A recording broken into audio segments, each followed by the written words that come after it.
이곳에 함께 예배하는 우리 사랑하는 청년들, 우리 영상을 통하여서 함께 예배하는 우리 사랑하는 청년들의 오늘과 내일의 삶 가운데 하나님으로부터 은혜와 평강이 넘쳐나기를 축복합니다. 아멘. 어제가 무슨 날이었습니까? 한글날이었는데요. 예, 한글날 맞습니다. 한글날을 맞아서 평소에 제가 사용하는 말들, 그리고 표현들, 언어들을 좀 돌아보는 시간을 가졌는데요. 이 무엇보다 이 청년들이 가장 듣고 싶어하는 말이 여러분 무엇인 줄 아세요? 청년들이 사람들에게 가장 듣고 싶어하는 말. 진짜요? 이 청년들이 사람들에게 가장 듣고 싶어하는 말은 다름이 아니라 네가 자랑스러워라는 말이었다라고 해요. 네가 정말 자랑스럽구나라는 말. 그래서 말인데 옆에 있는 뭐 친구들, 지체들에게 한번 인사해 볼 수 있겠습니까? 나는 네가 진짜 자랑스러워. 어, 지난주 인사할 때보다 좀 나아진 것 같습니다. 어, 반응이 괜찮은데요. 예, 여러분 이게 진짜 빈말이 아니고 지금 이곳에서 예배하고 있는 여러분들을 향한 하나님의 진심이라는 생각이 듭니다. 동의하십니까? 예, 여러분들을 향하여서 예배하는 여러분들을 향하여서 하나님은 정말 자랑스러워하고 계실 거라고 생각합니다. 그 기대에 부응할 만한 예배와 삶을 올려드리는 우리 여호수아 청년부 되기를 주님의 이름으로 축복합니다. 혹시 이 말 아십니까? 이 치망순 역지라는 말입니다. 치망순 역지. 이치 망할 망 입술순 또 역 지탱할 지로서 이가 없으면 입술로 그것을 지탱한다라는 의미입니다. 우리나라 속담 중에 비슷한 것이 있어요. 뭐 누구나 한 번씩은 들어봤을 것 같은데요. 이가 없으면 무엇으로? 잇몸으로 산다라는 말이죠. 요긴한 것이 없으면 안 될 것 같지만 없으면 뭐 없는 대로 그럭저럭 살 수 있다라는 말입니다. 그러나 여러분, 이 말이 치의학적인 관점에서 보면 대단히 위험한 발상이라고 합니다. 이가 없는 상태라면 잇몸도 정상적일 수 없고 이런 잇몸으로 음식을 씹게 되면 각종 이 치주 질환에 걸릴 뿐만 아니라 심한 경우에는 이 턱까지 부셔지게 될 수도 있다라고 해요. 게다가 잇몸병이 단순한 구강 건강뿐만 아니라 이 전신 건강에도 영향을 주기 때문에 이렇게 잇몸으로 살아가는 것이 상당히 비합리적인 일이라고 주장하기도 하죠. 실제로 이 없이 살아가는 것이 상당히 어려운 일이라는 것을 증명해 주는 사례가 하나 있는데요. 상당히 오래전 일이긴 하지만 아프리카 케냐에 이 수컷 사자 두 마리가 이 9개월이라는 이 기간 동안 35명, 공식적으로는 35명인데 비공식적으로는 135명의 사람들을 잡아먹은 사건이 있었다라고 합니다. 이 사자가 사람을 공격하는 경우는 간혹 있었지만 이렇게 짧은 기간에 그렇게도 많은 사람들을 사육한 것은 처음이라서 많은 사람들을 놀라게 하기도 했는데요. 정확한 원인은 밝혀지지 않았잖아요. 그럴 수가 없잖아요. 그죠? 사자하고 대화는 불가능한 거니까. 정확한 원인은 밝혀지지 않았지만 이 과학자들은 이 사자들이 사람들을 공격한 이유가 다름 아닌 이 충치 때문이었다라고 말을 합니다. 평소에 사자가 물소나 기린, 얼룩말 등을 먹는데 이빨이 상해서 질긴 살코기를 먹을 수 없었기 때문에 이 상대적으로 부드러운 것을 찾다가 이 불상사가 일어났다라고 하죠. 이런 것들을 보면 여러분, 잇몸으로 사는 것은 그렇게 쉬운 일이 아니라는 생각이 듭니다. 아니, 잇몸으로는 노력해도 안 되는 일이 분명 있다라는 것이죠. 오늘 본문은 이 없이 잇몸으로 버티려다가 낭패를 본 제자들의 스토리를 잘 담아내고 있습니다. 우리가 함께 읽은 이 말씀은 예수님과 세 명의 제자들이 지난주 높은 산에 올라갔었잖아요. 그 높은 산에서 내려온 다음에 있었던 일을 기록하고 있습니다. 예수님, 베드로, 야고보, 요한이 산에서 내려와서 이 남은 9명의 제자들이 있는 곳으로 돌아오게 된 것이죠. 근데 그 상황은요, 장난 아니었어요. 남은 9명의 제자들은 무리들에게 둘러싸여 있고 온갖 논쟁에 휘말리고 있는 상황이었습니다. 내용을 들어보니까 한 아버지가 귀신 들려서 말 못하는 아들을 제자들에게 데리고 왔는데 제자들이 고치지 못하는 거예요. 어떠한 능력도 행하지도 못하고 어떠한 기적도 일으키지 못하는 상황이었습니다. 아버지는 무능한 제자들을 보면서 안타까운 마음을 금치 못했을 거예요. 이 본문을 보면 예수님을 대적했던 서기관들도 이 현장에 있었다라고 말을 하는데 그들은 아마 기분이 나름 좋았을 수도 있습니다. 야, 그봐, 예수님 고치지 못할 때도 있잖아. 제자들 능력을 못할 때도 있잖아 라고 말을 하면서 톤이 업된 상황일 수도 있죠. 이런 분위기 속에 제자들은 아무것도 할 수 없어서 상당히 당황해하고 있는 상황이었을 것입니다. 그 현장에 예수님께서 오셔서 제일 먼저 하시는 말씀이 무엇입니까? 19절을 보면 믿음이 없는 세대여 내가 얼마나 너희와 함께 있으며 얼마나 너희에게 참으리요 라고 말씀하고 있죠.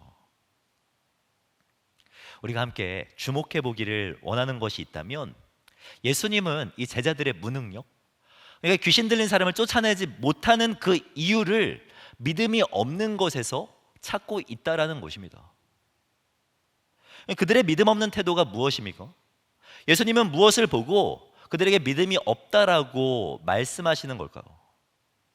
저는 이 질문을 계속해서 곱씹어 보면서 이 본문 말씀을 묵상을 하는데 이 제자들하고 이 아이를 데리고 온 이 아버지에게 이 공통적으로 발견되는 아쉬운 점 한 가지가 있더라고요.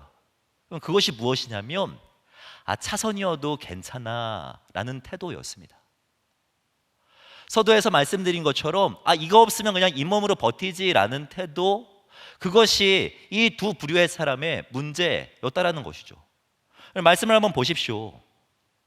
아이를 데리고 온 아버지는요 제일 먼저 제자들에게 온 것이 아니라 예수님을 찾아온 것이었습니다. 17절 말씀을 보면 무리 중에 하나가 대답하되 선생님, 말 못하게 귀신 들린 내 아들을 누구에게요?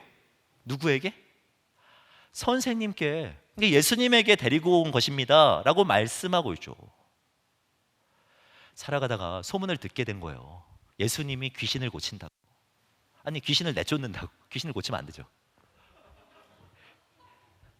그럼 마가복음 9장까지 오면서 예수님은 엄청나게 많은 기적들을 일으키셨어요. 세보면 13가지나 기적을 일으키셨습니다.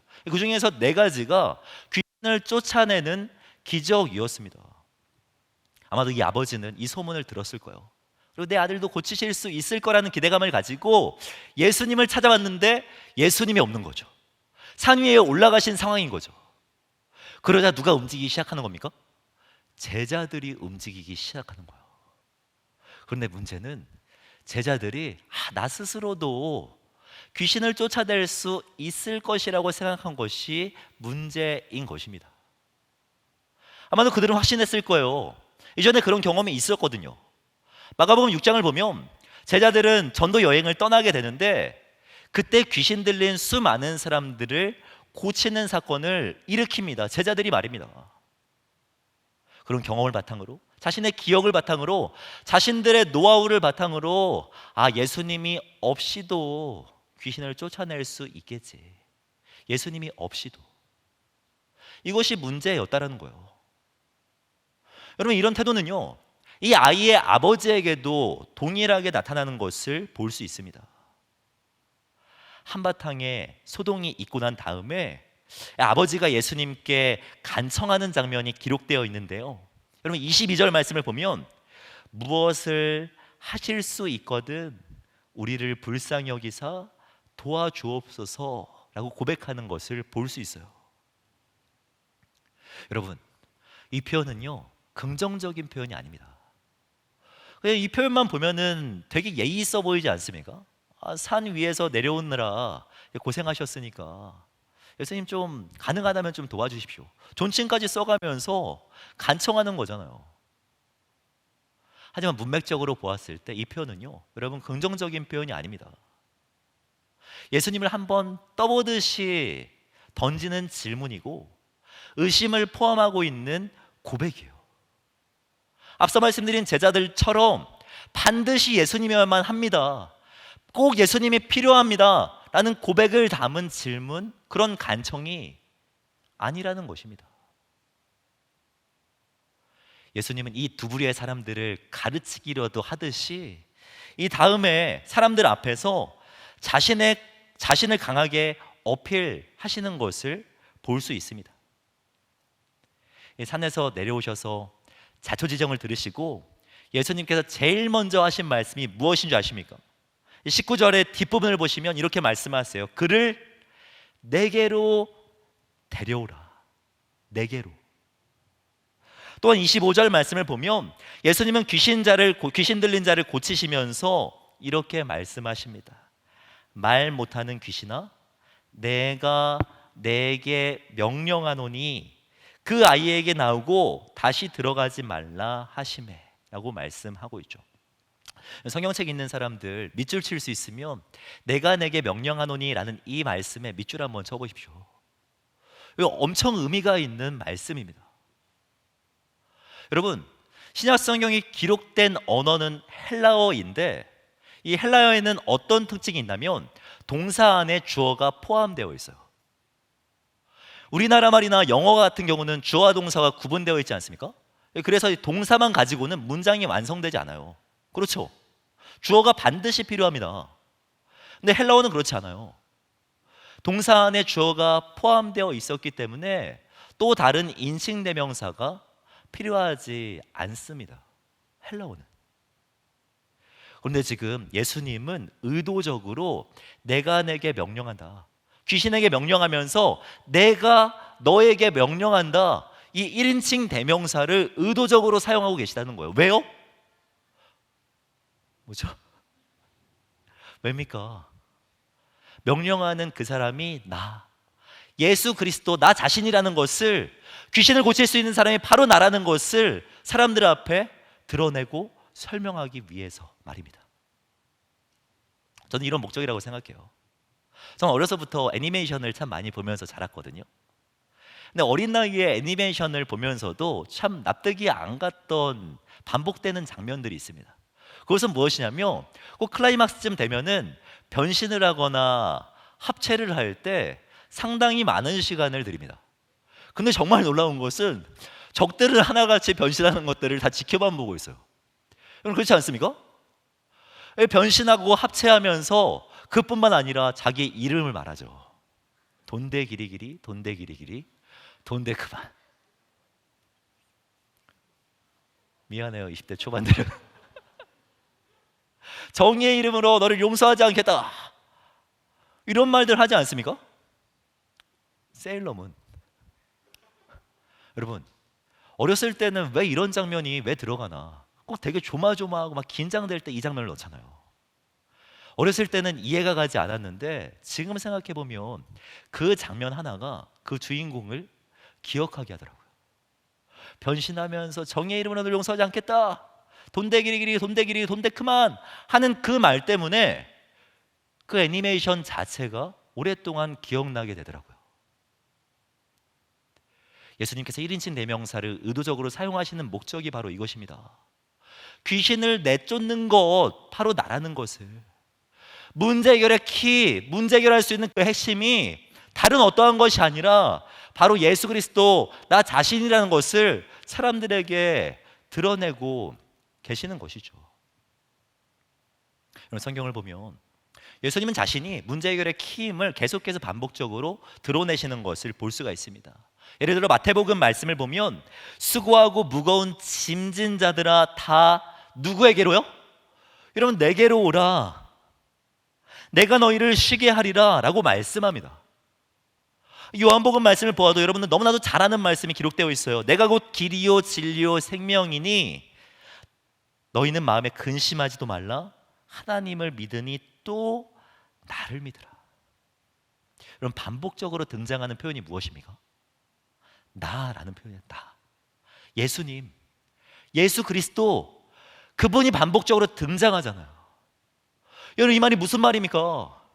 무거운 짐을 해결할 수 있는 사람은 다른 사람이 아니라 예수 그리스도라는 거예요.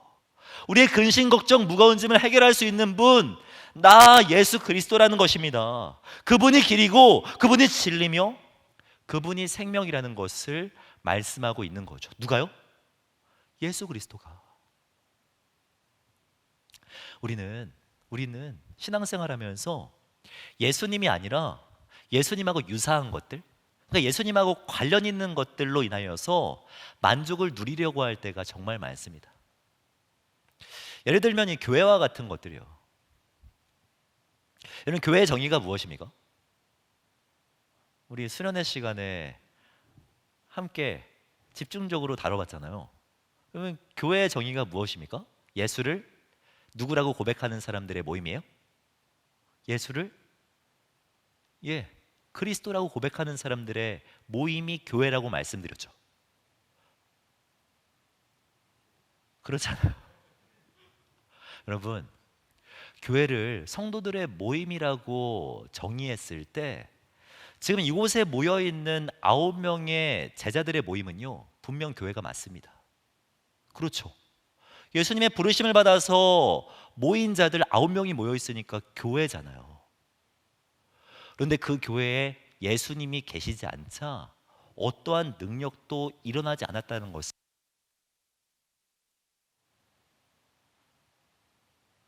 여러분, 교회가 세상의 소망이라고 말을 하는데 교회가 세상의 소망인 이유는요, 건물이나 분위기 때문이 아닙니다.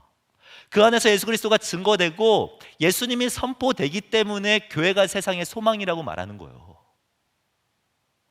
여러분, 예배도 동일합니다. 여러분, 되게 뜨겁게 찬양하고 막 눈물을 흘려 기도한다고 해도 예수 그리스도의 임재를 깊이 경험하지 못하면 그 안에서 회복은 일어나지 않습니다. 하지만 우리는 이 차선들에 집중할 때가 많습니다. 예수님하고 관련된 것들 말입니다. 교회 분위기를 보면서 좋아요. 우리 교회는 정말 무엇보다 좌석이 편해. 이런 것들에 감동받는 사람이 있습니다. 실제로 이건 원고에는 준비하지 않았는데 여러분, 우리 교회 십자가 흰색인 거 아시죠? 교회 십자가가 흰색인 걸 보고 교회에 등록한 사람도 있습니다. 진짜요. 우리 교회. 여러분, 예배하는 찬양팀의 모습을 보면서 감동하잖아요. 이건 저의 고백입니다. 매주마다 이 찬양팀들 우리 ENG 카메라에 비춰주는데 비춰지는 모습들 보면 너무 은혜롭지 않습니까? 과하지도 부족하지도 않게 적당한 선에서 손들면서 진심을 다해 고백하는 것. 여러분, 진짜로 은혜가 되고 감동이 되지만 이것들로 회복은 일어나지 않는다는 거예요. 교회에서 선포되는 예수 그리스도를 정말 사모하는 마음으로 받아들일 때 회복이 일어나는 거예요. 예배하면서 예수님을 사모하고 예수님의 임재를 간절히 소망하고 찬양을 통하여서, 가사를 통하여서, 말씀을 통하여서 예수 그리스도를 만날 때 우리에게 능력이 나타나는 것입니다. 예수 그리스도를 통하여서 말입니다. 여러분, 삶 속에서 정말 능력 있는 그리스도인으로 살아가기를 소원한다면 예수 그리스도 앞에 한번 엎드려 보십시오. 이 본문의 가장 마지막 부분을 보면 예수님이 귀신 들린 자를 고치신 다음에 제자들이 예수님께 나아가서 질문하는 장면이 기록되어 있거든요. 아마도 그랬던 것 같습니다. 이 무리들 앞에서 되게 부끄러움을 당했잖아요. 사람들 앞에서 귀신을 내쫓지 못해서 당황스러웠을 거 아닙니까? 그런 당황스러운 마음을 가지고 예수님에게 나아가서 왜 우리는 귀신을 쫓지 못했습니까? 라고 질문을 한 거죠. 그 질문을 했을 때 예수님의 답변이 무엇이었냐면 29절 말씀입니다. 29절 보면 이르시되 기도 외에 다른 것으로는 이런 종류가 나갈 수 없느니라 하시니라 라고 말씀하셨어요. 병 고침을 위해서 기도가 필요하다는 것. 여러분, 이것은 기도가 병 고치는 만능 치트키라는 의미가 아닙니다. 정말 절실히 기도해도 미안하지만 병 고침을 받지 못하는 사람 분명히 있어요. 여러분, 문맥적으로 이해했을 때 예수님이 기도에 대해서 말씀하시는 것은 무엇이냐면 제발 네 힘을 의지하지 말고 하나님을 의지하라는 거예요. 이 의존성, 너의 힘을 의지하지 말고 하나님을 더 의지하고 그를 붙들라라고 지금 말씀하고 계시는 것이죠. 오늘 본문의 다른 사본들을 보면 기도와 함께 금식도 필요하다라고 이야기하는 것을 볼 수가 있는데요. 여러분, 금식이 무엇입니까? 금식이 뭐예요? 금식의 핵심은 무엇인 줄 아십니까? 금식의 핵심은 배고픔이에요. 금식할 때 제일 많이 우리의 입술을 통해서 고백되어지는 것이 무엇이에요? 배고파 죽겠네 잖아요. 그렇지 않습니까? 여러분, 근데 이게 핵심이에요. 금식이란 나는 죽고 예수로 사는 겁니다. 배고파 죽고 예수로 산다라고 고백하는 게 금식의 핵심이에요. 여러분, 떡으로 사는 것이 아니라 예수로, 밥심으로 사는 것이 아니라 예수님의 힘으로 내가 살겠다라고 고백을 담아서 기도하는 게 금식 기도입니다. 이 의존성에 대해서 이야기하는 거죠. 여러분, 저는 이 성경에 만약은 없지만 만약에 이렇게 제자들이 행동했으면 어떤 결과가 일어났을까라는 생각을 해보게 되었는데요. 아버지가 이 아들을 데리고 왔을 때 예수님이 이제 조금 있으면 내려오실 수 있으니까 조금만 좀 기다려 보십시오 라고 말했다면 어떻게 됐을까요? 그럴 수 있잖아요. 아니면 예수님의 의사가 어떤지 한번 물어보고 오겠다고 잠깐만 기다리라고, 그러면서 높은 산 위에 제자 중에 한 사람이 올라갔다면 여러분 어떤 결과가 났을까요? 그런 것도 아니라면 나는 사실 힘이 없다, 예수님의 권능으로 병 고치는 거고 귀신을 내쫓는 것이다 라고 솔직하게 고백하고 그 앞에서 엎드렸다면 적어도 오늘 본문과 같은 이 철저하게 무능한 모습은 아니었을 거라고 생각합니다. 여러분, 예수 믿는 청년들에게 무엇보다 회복되어야 할 태도가 있다면 나는 할 수 없습니다라는 고백이요. 나는 할 수 없습니다.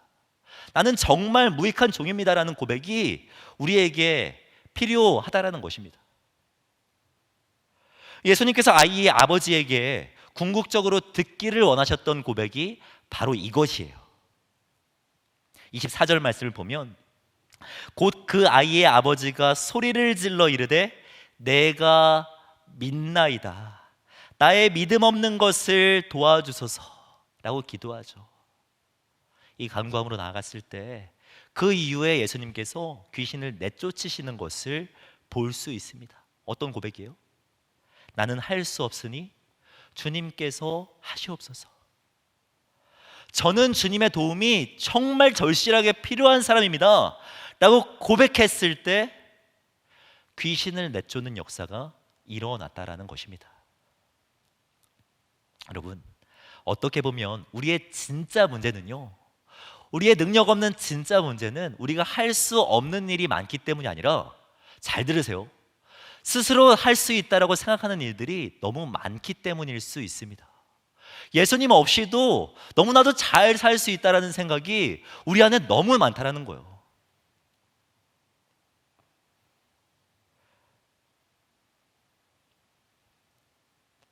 오늘 본문의 특징이 하나가 더 있는데요, 이 귀신 들린 아이의 모습을 적나라하게 설명하고 있다라는 것입니다.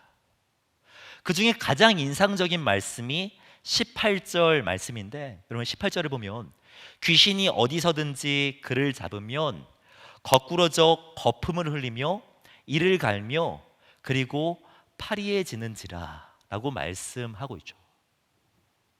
거품을 흘린다는 것은 통제가 안 된다라는 거잖아요. 원해서 침 흘리는 사람이 있겠습니까? 자기의 뜻대로 통제가 안 되는 상황이잖아요. 이를 간다라는 것은요, 분노하는 상황입니다. 분노. 파리해지는지라 라는 이 말은 빳빳하게 굳어져 이성적으로 행동하지도 못하고 판단하지도 못하는 상황을 말해요. 여러분, 지금 이 성경이 이 귀신 들린 자의 모습을 이렇게 적나라하게 묘사하는 이유는요, 2000년 전 한 아이의 모습을 단순히 설명하는 목적이 아니라 예수님이 없는 세상이 바로 이와 같다라는 것입니다.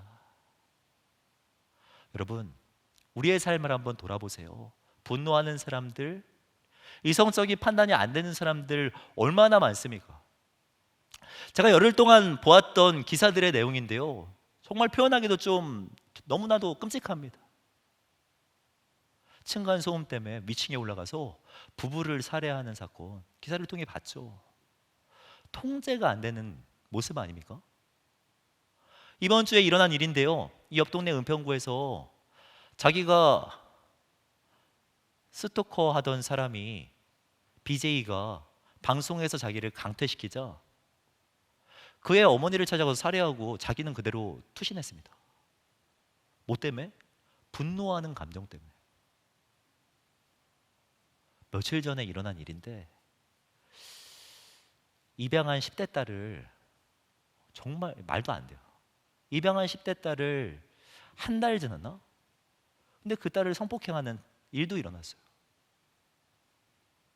여러분, 이 기사를 보고 나서 너무나 놀라가지고 기가 차기도 해서 아내에게 설명했는데 아내가 그 기사를 듣자마자 첫 반응이 어떡해였어요. 어떡해. 물론 감탄사로 어떡해 라고 했지만 저에게는 질문처럼 와닿는 거예요. 이런 일들을 위해서 어떻게 해야 돼? 내가 무엇을 할 수 있을까?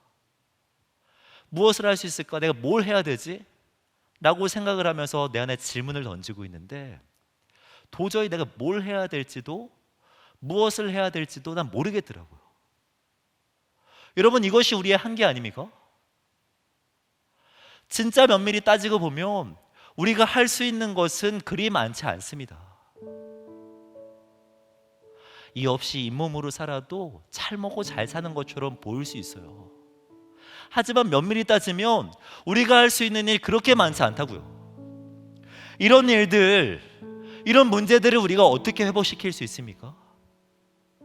우리가 할 수 있는 일 별로 없어요. 우리가 할 수 있는 일이 있다면 우리의 연약함을 주님 앞에 고백하며 주님을 의지하는 것. 정말 나는 무익한 종이라는 것을 주님 앞에 고백하면서 주님 나를 도와주시옵소서.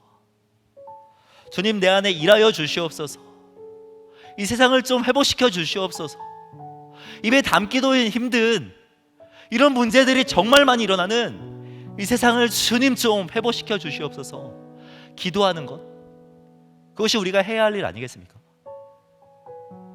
여러분, 정말 회복을 기대하신다면 나의 연약함을 주님 앞에 먼저 고백해 보십시오. 공의와 정의가 이 땅 가운데 실현되기를 원하십니까? 가정을 변화시키고 삶의 터전을 바꾸고 싶으세요? 이 일에 정말 귀하게 쓰임받고 싶으시다면 나는 무익한 종이라고 먼저 고백해 보세요. 주님 없으면 안 되는 사람이라고 고백해 보십시오. 진심을 다해서 말입니다. 우리의 신앙을 한번 돌아보세요. 여러분들은 정말 예수님 없으면 안 됩니까? 예수님 없으면 안 되세요? 예수님 없으면 여러분 못 삽니까? 예수님 아니어도 너무나도 잘 사는 여러분들의 모습은 아닙니까? 예수님 아니면 안 돼요. 예수님 없으면 살 수가 없습니다. 예수님 아니면 저는 죽음입니다 라는 고백이 있을 때 예수님이 여러분들의 삶 가운데 일하기 시작하실 것입니다. 이 시간 기도했으면 좋겠습니다. 여러분 눈 감고 한번 상상해 보십시오. 눈을 한번 감아 보세요. 그리고 한번 이 마가복음 9장의 상황을 한번 떠올려 보십시오. 혼란스러운 상황이에요. 이런저런 분쟁들이 있는 상황입니다. 간절한 아버지가 있고요, 그 안에서도 잘났다고 떵떵거리는 서기관들도 있습니다. 이런저런 사람들의 말들이 오가는 그 상황에 예수님께서 산에서 내려오시자 모든 것들이 정리되었습니다. 예수님께서 임재하시면서 시끄러운 논쟁은 잠잠해졌어요. 예수님께서 일하기 시작하시니 사람들의 불신은, 사람들의 불안은 확신이 되었습니다. 예수님이 말씀하시니 분노, 통제 불능이 해결되었어요. 예수님이 말씀하시니 여러분 이성적으로 돌아가지 않는 이 세상이 변화되었다고요. 누구 때문에? 예수님 때문에 말입니다. 제자 때문이 아닙니다. 교회 때문이 아니에요. 한 번의 예배 때문이 아닙니다. 예수 그리스도 때문입니다. 이 시간 기도하며 나아갈 때 여러분 이 고백 가지고 나아갔으면 좋겠습니다. 주님, 나에게 예수님이 정말 필요합니다. 주님 없으면 안 됩니다. 주님의 은혜가 없으면 난 살아갈 수 없고, 주님의 능력이 없으면 난 매일을 버텨낼 수가 없습니다. 주님 역사하여 주시옵소서. 내 삶 가운데 일하여 주시옵소서. 주님 나를 도와주시옵소서. 나에게 주님이 필요합니다. 이 간절한 마음을 주님 앞에 올려드리면서 함께 기도하며 나가도록 하겠습니다. 기도하겠습니다.